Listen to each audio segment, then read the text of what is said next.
स्वागत है आपका आपके अपने चैनल स्टडी विद प्रदीप पे। मित्रों, जैसा कि आप सभी लोग जानते हैं कि हम लोग टीजीटी पीजीटी एलटी जीआईसी की क्लासेस कर रहे हैं।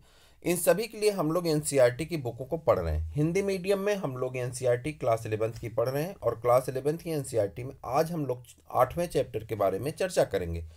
8वें चैप्टर की अगर हम बात करें तो 8वें चैप्टर में आज हम लोग कोशिका के बारे में पढ़ेंगे, जिसमें आज हमारी टॉपिक है प्रोकैरियोटिक कोशिका। इसके पहले हमने कोशिका के एक और वीडियो को अपलोड कर दिए हैं, जो अगर आप नहीं देखें तो आप देख लिए। निर्णय बैच डाल करके आप जा करके हमारे प्लेलिस्ट में देख सकते हैं। क्लियर है? आगे की तरफ हम बढ़ें उससे पहले हम आपको बता दें कि आप चैनल पे यदि नए हैं तो चैनल को सब्सक्राइब कर लीजिए, अपने मित्रों को शेयर कर दीजिए। आपके लिए सभी क्लासेस यहाँ पे फ्री हैं और सभी क्लासेस के साथ साथ कुछ न्यूज अपडेट भी जो होती हैं वो फ्री होती हैं। तो यदि आप जुड़ते हैं तो आपको इसका लाभ अवश्य मिलेगा, ऐसा मेरा विश्वास भी है और आपको भी इसका विश्वास हो जाए कुछ दिन में।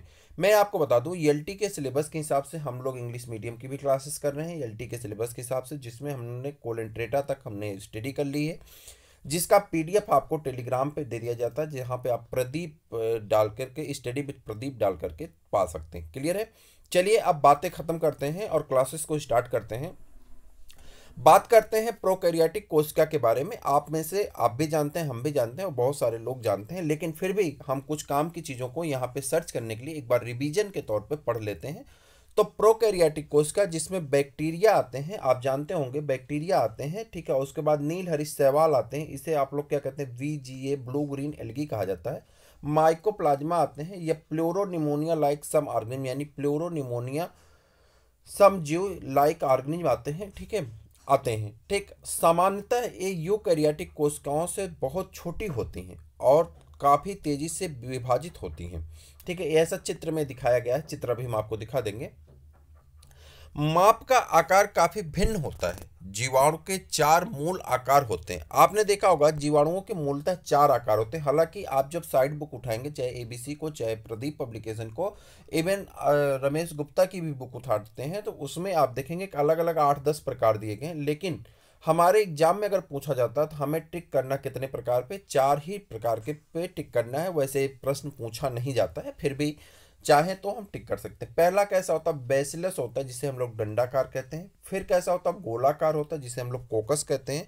फिर कैसा होता है, कोसाकार होता है, जिसे हम लोग बिब्रियो कहते हैं। बिब्रियो कालेरी इसका एग्जाम्पल होता है, जिससे कालरा नामक रोग हो जाता है, ठीक है। सर्पिल, जिसे स्पाइलर कहते हैं या स्पाइलर कहते हैं, ठीक। तो ये 4 अलग अलग प्रकार के जीव होते हैं, ठीक है।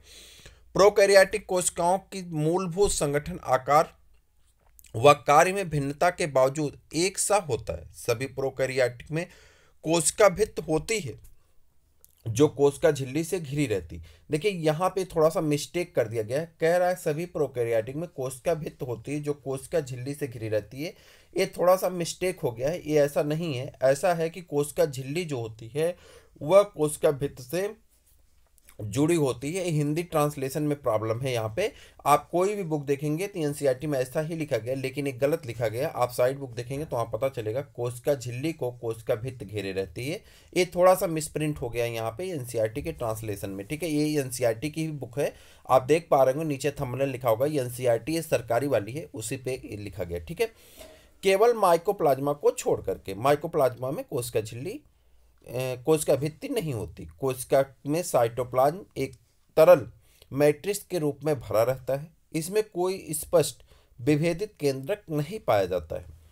आनुवंशिक पदार्थ मुख्य रूप से नग्न व केंद्रक झिल्ली, एक मिनट, आनुवंशिक पदार्थ मुख्य रूप से कैसे होते हैं, नग्न होते हैं, और वह केंद्रक झिल्ली द्वारा परिबद्ध नहीं होता, यानी केंद्रक झिल्ली भी नहीं पाई जाती है और आनुवंशिक पदार्थ नग्न रूप में पाए जाते हैं। जीनोमिक डीएनए के अतिरिक्त एकल गुणसूत्र गोलाकार डीएनए होते हैं, ठीक है। कैसा गुणसूत्र होता है, एकल गुणसूत्र होता है और गोलाकार डीएनए पाए जाते हैं। जीवाणुओं में सूक्ष्म डीएनए वृत्त, डीएनए के बाहर पाए जाते हैं। इन डीएनए वृत्तों को प्लाज्मिड कहते हैं। ये प्लाज्मिड डीएनए जीवाणुओं में विशिष्ट समलक्षणों को बताते हैं। इनमें से एक प्रतिजीवी में प्रतिरोध होते हैं।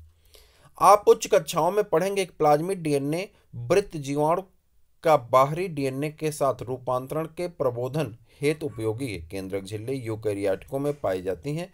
राइबोसोम के अलावा प्रोकैरियोटिकों में यूकैरियोटिकों अंगक नहीं पाए जाते। कह रहा प्रोकैरियोटिक में यूकैरियोटिक के जैसे कोशिकांग नहीं पाए जाते हैं। प्रोकैरियोटिक में कुछ विशेष प्रकार के अंतर्विष्ट होते हैं। प्रोकैरियोटिक की यह विशेषता ही इसमें कोशिका झिल्ली एक विशिष्ट विभेदित आकार की होती है, जिसे मीजोसोम कहते हैं। क्या कहते हैं? मीजोसोम कहते हैं। आपने देखा होगा ऐसे बना रहता है, ऐसे ऐसे निकले रहते हैं टेंटिकल टाइप के, तो उसे मीजोसोम कहते हैं। ठीक है, यह तत्व झिल्ली कोशिका झिल्ली अंतर्वलन के कारण होता है। कोशिका आवरण और इसके रूपांतरण के बारे में हम लोग डिस्कस करेंगे यहाँ पे, और पूरी चीज़ों को पढ़ेंगे। आप सब कुछ जानते हैं, बस एक बार रिवीजन करना। ठीक है, तो जल्दी से लाइक कर दीजिए। जितने लोग अभी तक लाइक नहीं किए, लाइक कर दिया करिए। लाइक करने से अप्रिसिएशन मिलता है और थोड़ा सा काम करने की इच्छा और बढ़ती है। ठीक है, लाइक करिए, शेयर करिए। जितने आप इसमें करते रहते हैं, आपके एक प्रेस करने से कोई इंप्रेस हो जाए तो अच्छी बात है ना, कर देना चाहिए। तो आप एक प्रेस करिए लाइक का, डिसलाइक का मत कर दीजिएगा, करिए भी प्रेस नहीं, लाइक का प्रेस करिए। आगे बढ़ते हैं।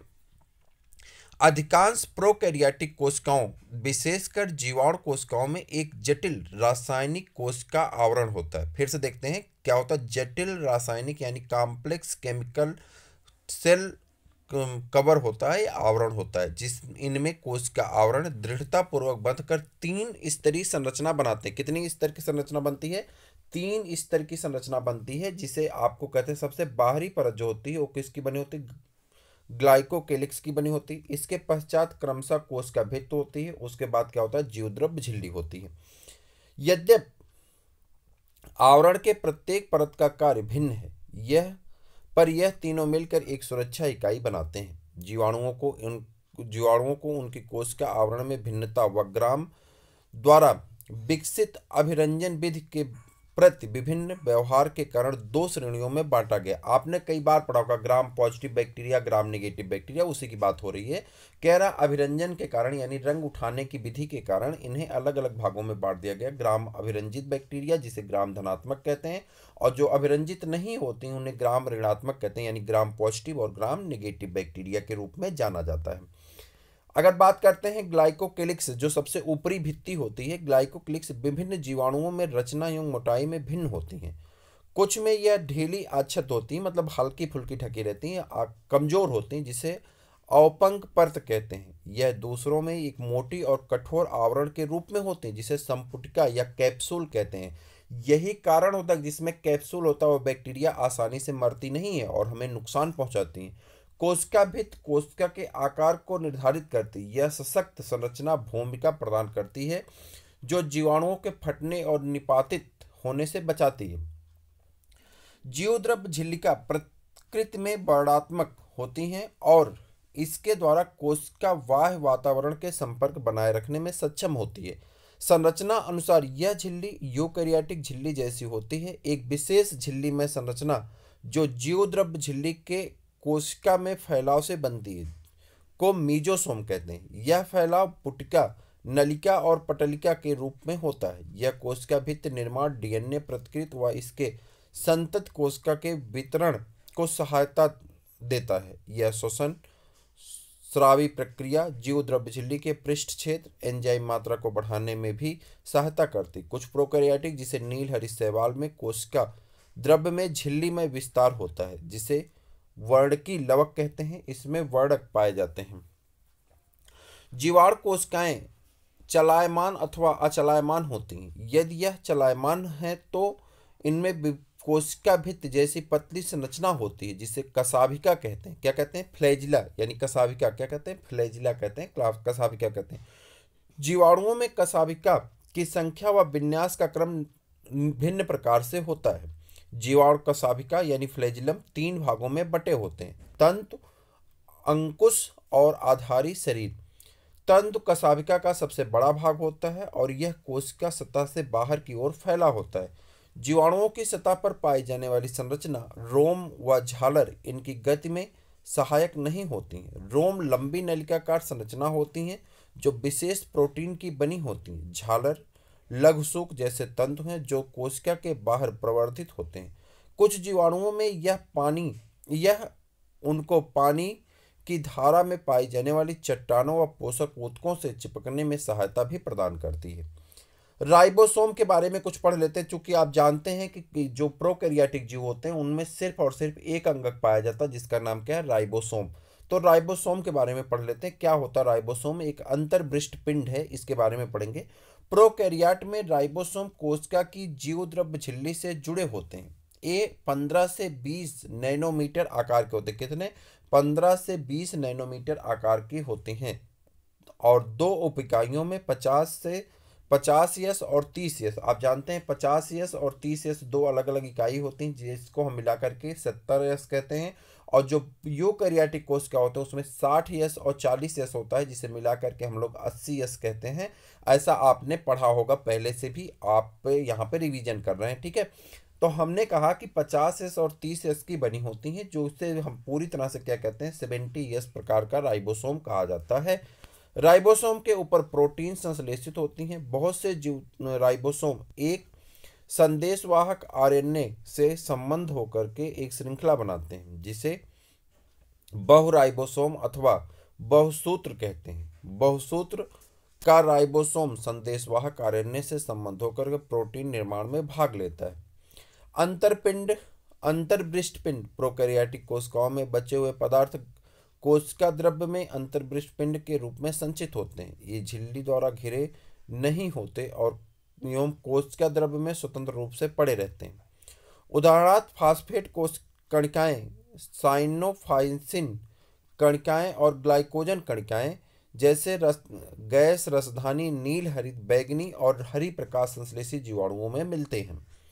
यहाँ पे एक संरचना दिखाई पड़ रही, लेकिन ये प्लांट का है और आपको जो संरचना प्रोकैरियोट की देखनी वो ये प्रोकैरियोटिक कोशिका की संरचना यहाँ पे आपको दिखाई पड़ रही है।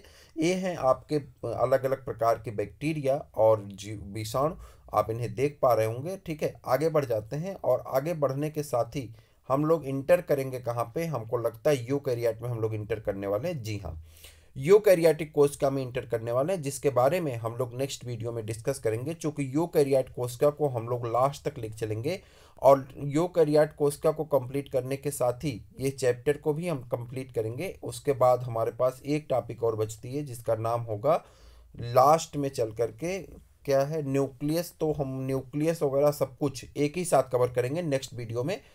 अगला वीडियो आपका बहुत बड़ा होने वाला है, लेकिन पूरे यूकैरियोट को एक साथ हम कंप्लीट करने वाले हैं। मुझे उम्मीद है कि आप देखेंगे जरूर। अपने मित्रों को भी शेयर करिए। फिर मिलते हैं किसी और वीडियो में, तब तक के लिए इजाज़त दीजिए। जय हिंद।